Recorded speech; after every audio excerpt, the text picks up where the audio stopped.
What's up, guys? It's your commissioner, Tim Nowak. Going to do a video today. I wasn't able to do one yesterday. I had a bunch of schoolwork to do, and then I had to attend a school board meeting for a class. Paper I have to write. I think it was 3 hours, by the way. It's pretty ridiculous. Computer's over here. That's why I'm going to be looking over here a lot. I've just noticed that I kept doing this to start the video. All right, so last 2 weeks of the season, and boy, it is looking to be pretty exciting. Four-way tie for first in the Hardline division, two-way tie for first in the Musers division. I mean, honestly, it gets me fired up. I love this. I want to win for the most part. I mean, I'm thinking, looking out for me, number one. I want to be in the hunt of it. I want to be in the playoffs. I want to be rolling when the playoffs come. However, I will say that it gets me just excited to see the league so competitive at the end of the season. I love it as the commissioner. I mean, woo! It gets me so excited. Like, woo! Ric Flair, woo! Woo! Y'all see that 30 for 30, by the way? Pretty good. Of course, I followed wrestling back in the day, and I was very aware of Ric Flair. All right, anyway, don't want to get sidetracked. I do want to start off by apologizing for something I said, or correcting myself, I should say. I was incorrect by saying that Lance beating Kevin were the nails in Kevin's coffin.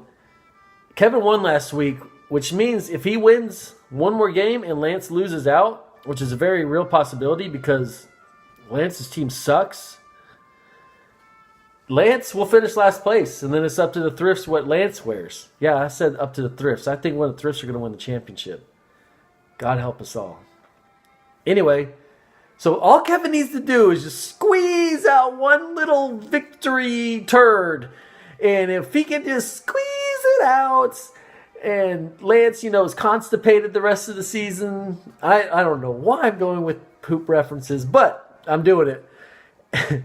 So if Lance doesn't win and Kevin just can win one game, whether it's against America's team this week or next week against Cody, then Kevin will not finish last place. So Kevin, hey, pay attention to your team. Let's go. Let's get him ramped up, okay? Play J.J. against the Cowboys without Sean Lee. Come on, dude. No brainer. All right. The excitement that is the PPL. Last week I was fortunate to beat the Rowdies, which put me and Fro lost to the Gotham Knights, and I'll get to Gotham Knights in a little bit. So that puts me in a tie for first place with Fro. Now I barely am winning in points forced tiebreaker by looks like 240-something points. So barely got it by the skin of my teeth on points forced.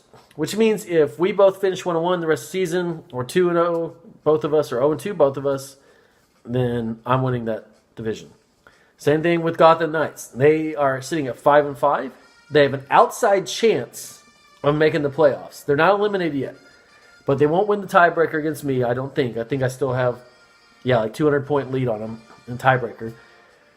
What he'll need to have happen is the Musers division, the Hardline division, to get even more just shook up. Shake it up. But, Todd's team's rolling. He's got Cam looking like Super Cam again. The Cam that Todd loves dearly. So if he can, Cam can keep playing like that, and Mark Ingram can keep doing what Mark Ingram does whenever Sean Payton is forced to play Mark Ingram, because Payton, for some reason, does not want to play Ingram. He gets all these other running backs, Pierre Thomas, C.J. Spiller, Adrian Peterson, that basically take away carries from Ingram, and then every time they get hurt or get traded, Ingram's like, hey, dude, I'm going to just prove to you how awesome I am. So he's doing it again this year. Same old story. So Knights are rolling right now. However, they need some help. The Hardline division, the four-way tie for first. It's going to be exciting to finish the season here. So the Experience will play me this week. I play the Experience this week. That's the game of the week, by the way. Cody has been putting up points. He's just been very unfortunate to play other teams that have put up just a few more points. He's the basically the opposite of Fro. Fro barely puts up points and finds teams that also barely put up points. So Cody, he although his record's 6-4, he has the most points forced. He is still the best team, in my opinion, in the league. Now anything can happen: injuries, players, just starting to play get tired, worn down as the season progresses.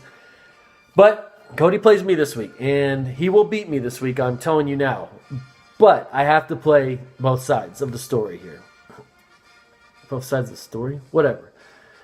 If Cody were to lose to me, that would put him at 6-5.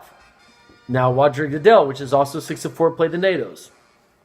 If the NATOs win, they're playing the spoiler right now, and they're a good spoiler too. They are a really good team. If they win, which is a possibility, very good possibility, against Goodell, he goes to 6-5. The Rowdies play Lance in the Pants. If for some reason the Rowdies forget to set their roster, he will lose, which means he will go 6-5. And then the Bad Boys play the Knights. If the Knights keep rolling, Bad Boys lose. 6-5 for both those teams. That would be 5 teams at 6-5 with 1 week to play. Now, it probably won't happen because, again, Zane will probably not forget to set his lineup. Going into the last week of the season, let me just skip ahead.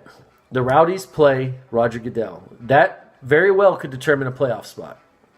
Also, the last week, you have the Bad Boys playing the NATOs. Now, that's a tough matchup for the Bad Boys. They are starting to get together. They have Devin Funchess, a guy that I drafted and let go for, I have no idea why. I remember when I drafted him, everyone goes, interesting. And I was like, yeah, well, just wait, because Kelvin Benjamin's not going to pan out. And then I convinced myself out of it. I don't know. But I was really, anyway. All right, so it's going to be a very exciting finish. I know this is I feel like I'm talking in circles right now.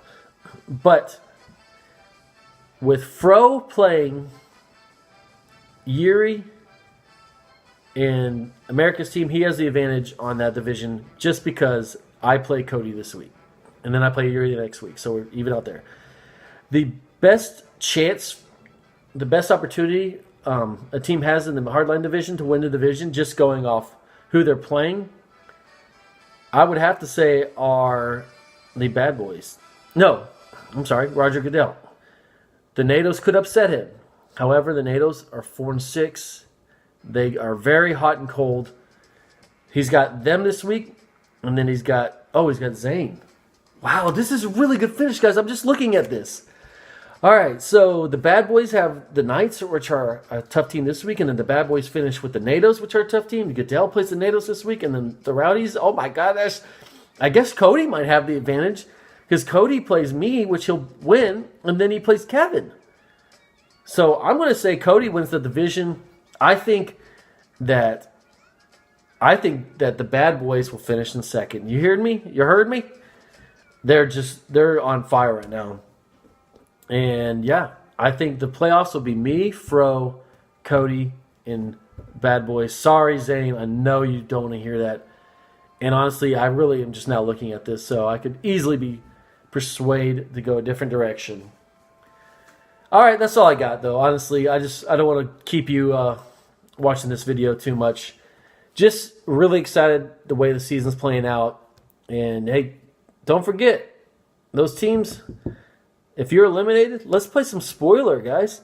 Let's show the league why we don't want other teams to make the playoffs. All right? All right. That's all I got. Lance, stop pissing on my league with a horrible team.